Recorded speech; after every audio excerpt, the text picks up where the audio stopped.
સમાજની આટલી સંખ્યા મેં મારી ઉંમરમાં પહેલી વાર જોઉં છું અને મેં આપને કીધું હોય કે ગામ શહેર અને ઘર ઘર સુધી રાજપૂતોમાં એટલો દિવસ છે 20 દિવસથી અમે બરાબર છે એક જ માગણી ખાલી કરી છે કે પરસોત્તમભાઈની ટિકિટ રદ થાય. અમારે કોઈ પક્ષ સાથે વાંધો નથી, બરાબર છે, કોઈ વ્યક્તિ સાથે વાંધો નથી, બે સમાજ વચ્ચે વાંધો નથી. આપણે જોયું કે આજે તમામ સમાજે ટેકા જાહેર કર્યા, તો સમગ્ર 18 આલમ ક્ષત્રિય સમાજ સાથે છે. એ ક્યારે હશે કે એને જોયું કે આ ટિપ્પણી છે એક રાજપૂતાણીથી છે, આપણે પણ બેન દીકરી છે અને એનું અમે રક્ષણ કાયમ માટે કર્યું છે. અમે એની પાસે એટલું જ માગીએ છીએ કે આ વખતે તમે મદદ કરજો, પણ આ માફીની કોઈ વાત તો ક્યારે આવશે જ નહીં. સંતો હોય કે મહંતો હોય, જે કોઈ હોય, અમે એનું માન સન્માન જાળવું છું, બરાબર છે. અને અમે વિનંતી એને કરશું કે ભાઈ તમારા પરસોત્તમભાઈને સમજાવવાના છે. આ લાખો માણસો આજે છે, 5-5, 10-10 કિલોમીટરની આપણે જોયું છે. હું કહું માની લેવાની જરૂર નથી, તો લાખોની મેદની છે અને હજી રોડ ઉપર ટ્રાફિક જામ છે. જો આ કાર્યક્રમમાં બધા આવ્યા હોત તો આનાથી 4 ગણી જગ્યાઓ તો પણ ટૂંકી પડત. એટલે અમારો અંદાજ પણ એવો નીકળ્યો કે અમને એમ હતું કે 1,00,000, 1.5 લાખ, 2 લાખ આવશે. કેટલા આવ્યા ગણી શકાય એમ નથી. અસંખ્ય રાજપૂતો સ્વયંભૂત આવ્યા છે, કોઈના કહેવાથી નથી આવ્યા, કોઈ આગળ નથી, કોઈ પાછળ નથી, કોઈ પડદા પાછળ નથી, કોઈ ઉપર નથી, કોઈ નીચે નથી. સમગ્ર ક્ષત્રિય સમાજનો ભભૂકતો આ રોષ છે, એ જ રોષ વ્યક્ત કરવા માટે અત્યારે આવ્યા છે. ક્ષત્રિય સમાજના ભાજપના આગેવાનો શા માટે ઉપસ્થિત નથી રહ્યા? ક્ષત્રિય સમાજના ભાજપના જે આગેવાનો છે એ શા માટે ઉપસ્થિત નથી રહ્યા? ભાજપના આગેવાનોને અમે કોઈ આમંત્રણ આપ્યું નથી. ભાજપના આગેવાનોને 12 જણા હતા અને સરકારે બોલાવ્યા હતા, એની સાથે વાત કરી, અમારી પાસે આવ્યા હતા, ત્યારે અમે રજૂઆત કરી કે ભાઈ તમે, ત્યારે 9 મંત્રીઓ અને પૂર્વ મંત્રીઓને બધા આવ્યા હતા, ત્યારે અમે એક જ વાત કરી છે કે આ ક્ષત્રિય સમાજની માંગ છે, અમારી નથી. આ પર્સનલ કોઈ વ્યક્તિની વાત નથી. પર્સનલ વ્યક્તિમાં ખાલી પરસોત્તમભાઈ રૂપાલા આવે છે, બરાબર છે. તો એ જો એની ટિકિટ જતી કરવા માટે, પોતાના સ્વાર્થ માટે, સત્તા માટે આટલું ઘર્ષણ થાય, ભાજપને આટલું નુકસાન થાય, ક્ષત્રિય સમાજનો આટલો રોષ છે, છતાં એને જતું નથી કરવું, એનો મતલબ શું સમજવાનો?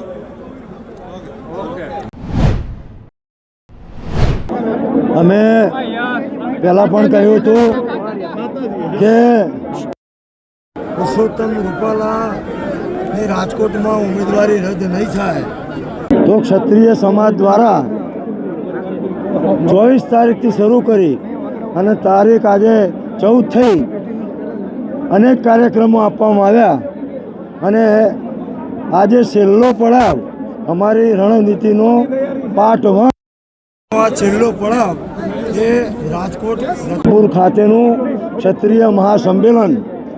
તો આપ મીડિયાના મિત્રોએ પણ જોયું હશે કે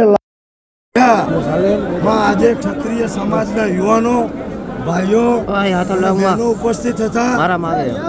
અન્ય સમાજો એ જેમને અમને ટેકો આપ્યો એવા જુદા જુદા સમાજો પણ ભારે સંખ્યામાં અહીંયા ઉપસ્થિત હતા. હું આપના માધ્યમથી માફી માગું છું, કારણ કે રાજકોટની પેરીફેરીના 15 કિલોમીટરમાં એટલો બધો ટ્રાફિક જામ ખૂબ વેદના છે. અમે એમની માફી પણ માગીએ છીએ કે સમગ્ર ગુજરાતમાંથી જ્યારે ક્ષત્રિયોનો એક મહાસાગર ઉમટ્યો હોય એવી સ્થિતિ હતી.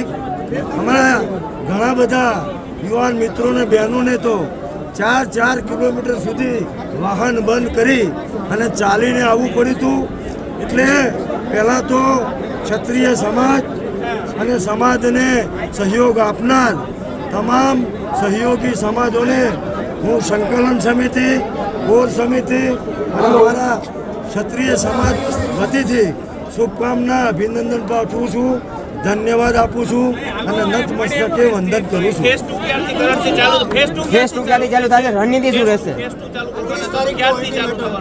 જુઓ, અમે અત્યાર સુધી તમામ પ્રકારના જે સંમેલનો કર્યા, અમે આવેદનપત્રો આપ્યા, આ બધું અમે લોકશાહી ઢબે જ કર્યું છે. આજે મહાસંમેલનના માધ્યમથી કે જેમાં લાખોની સંખ્યામાં, અત્યારે જો તમે ફિગર, જો 15 કિલોમીટરનો હાઈવે જામ ના હોત ને તો આજે અહીંયા હું એવું કહું છું કે હૈયું દળાય એવી પરિસ્થિતિ છે. તો આજે અમે નક્કી કર્યું કે અમે સમગ્ર ગુજરાતના ક્ષત્રિયો, ભાજપ હાઈકમાન્ડ, ભારતના વડાપ્રધાન નરેન્દ્રભાઈ મોદી, જેપી નડ્ડા ને આ વિશાળ સંખ્યામાં ઉમટેલા સમાજ વતીથી કહેવા માગીએ છીએ કે તમે સત્વરે પુરુષોત્તમભાઈ રૂપાલાની ઉમેદવારી રદ કરો. તમે જો રદ નહીં કરો, અત્યારે અમે જે દળો છે ને દળો એ ભાજપના ખોળામાં નાખ્યો કે અમે ક્ષત્રિય સમાજે નક્કી કરી લીધું કે જો પુરુષોત્તમ રૂપાલાની ઉમેદવારી રદ નહીં કરો તો એના અંગે અમારું કોઈ સમાધાન હશે નહીં. તો હવે ક્ષત્રિય સમાજ શું સ્ટેન્ડ લેશે એની રણનીતિ અમે રાહ જોઈશું. અમે સંયમ રાખ્યો છે તો અમે પ્રતીક્ષા પણ કરીશું. પણ જો એ ઉમેદવારી રદ નહીં થાય તો સંકલન સમિતિ, કોર સમિતિ, અમને ટેકો આપવાની સંસ્થાઓ બધી અમે ભેગી થઈશું ટૂંક સમયમાં અમદાવાદ ખાતે. અને જો રદ નહીં થાય, કારણ કે 19 તારીખ સુધી એ ઉમેદવારી પાછી ખેંચી શકે, એટલે અમે 19 તારીખ સુધીનો સમય આપીએ છીએ. 19 તારીખ સુધી ફાઇનલ થઈ જશે, પછી આગળ શું કરવું એ અમે આપ મીડિયાના મિત્રોને જરૂરથી જણાવીશું. એમના આગેવાનો સાથે ભારતીય જનતા પાર્ટીના પણ ક્ષત્રિય સમાજના આગેવાનો પણ, મુખ્યમંત્રીશ્રી પોતે, હું, હર્ષ, અમે બધા જ એમની સાથે સંપર્કમાં છે. એમની સાથે વાત ચાલી રહી છે અને એનો સુખદ નિવડો આવે એના માટે અમારા પ્રયત્ન છે જ. અમે એના માટે ગંભીર છીએ.